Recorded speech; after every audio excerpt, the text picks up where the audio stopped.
চলতি বছরের এসএসসি পরীক্ষা 2026 নিয়ে সর্বশেষ গুরুত্বপূর্ণ সকল আপডেটগুলো জানতে পারবে আজকের এই ভিডিওতে। তাই সম্পূর্ণ ভিডিওটি শেষ পর্যন্ত দেখো এবং এই আপডেটগুলো তোমরা অবশ্যই জেনে নাও, যার মধ্যে তোমাদের পরীক্ষার পেছনের বিষয় নিয়ে তথ্য, আন্দোলন, তার সাথে তোমাদের ফর্ম ফিল আপ তথ্য, প্রশ্নপত্র নিয়ে কিছু কথাবার্তা থাকছে এই ভিডিওতে। তাই সম্পূর্ণ ভিডিও দেখো। যারা এখন আমাদের চ্যানেল সাবস্ক্রাইব করে রাখো, ফেসবুকে হবে না।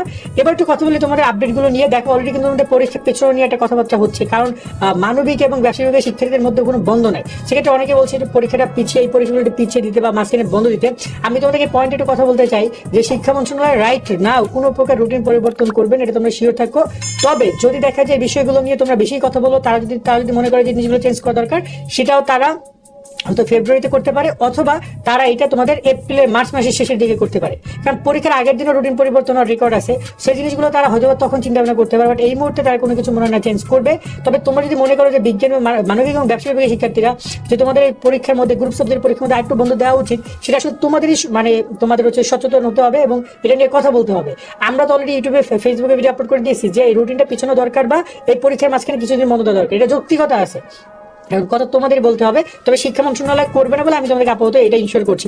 2 নম্বর পয়েন্ট হচ্ছে যে তোমাদের পরীক্ষার হচ্ছে যে ফর্ম ফিল আপ নিয়ে। তোমাদের পরীক্ষার ফর্ম ফিল আপ আবারও সময় বৃদ্ধি করেছে, আগামী 25 জানুয়ারি পর্যন্ত ফর্ম ফিল আপ কার্যক্রম চলবে। এরপরে যদি কেউ বলো যে ভাই ফর্ম ফিল আপ করতে পারি নাই, মনে ছিল না, হ্যান ত্যান, তাহলে কিন্তু হবে না, তাহলে তুমি পরীক্ষার যোগ্যই না।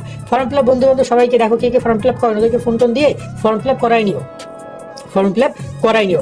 এরপরে তো আমরা কথা বলি তোমাদের হচ্ছে যে পাস মার্ক, তোমাদের কথা পাস মার্ক নিয়ে আমরা একটা ভিডিও আপলোড করা হয়েছে, আশা করি তোমরা সেটা দেখবা। তোমাদের কোন কোন বিষয়ে কত নম্বরের পাস সেটা দেওয়া হয়েছে এবং ওএমআর শিট পূরণ করার নিয়ম নিয়ে ভিডিও আপলোড করা আছে।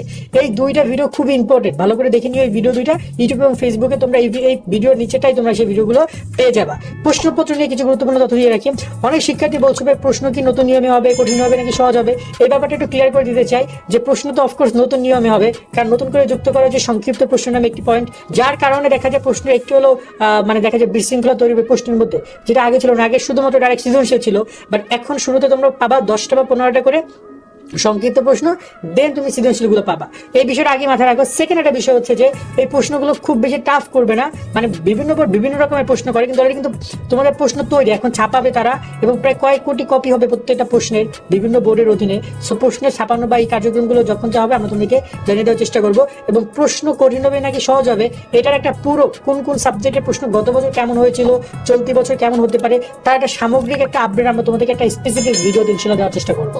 এখন সব মিলিয়ে তোমাদের কি করণীয় যদি ছোট্ট করে বলতে চাই যে তোমরা আপদ আপডেটগুলো তো জানতে পারলা, ফর্ম ফিল আপের বিষয়গুলো, রুটিন প্রকাশের বিষয়গুলো, এখন সুন্দর করে পড়ালেখা করো। আর তোমাদের তেমন কোনো কাজ নাই, পড়ালেখা করতে থাকো। আজকের মতো আমরা এখানে বিদায় নিচ্ছি। সকল ভালো থাকবা, আল্লাহ হাফেজ।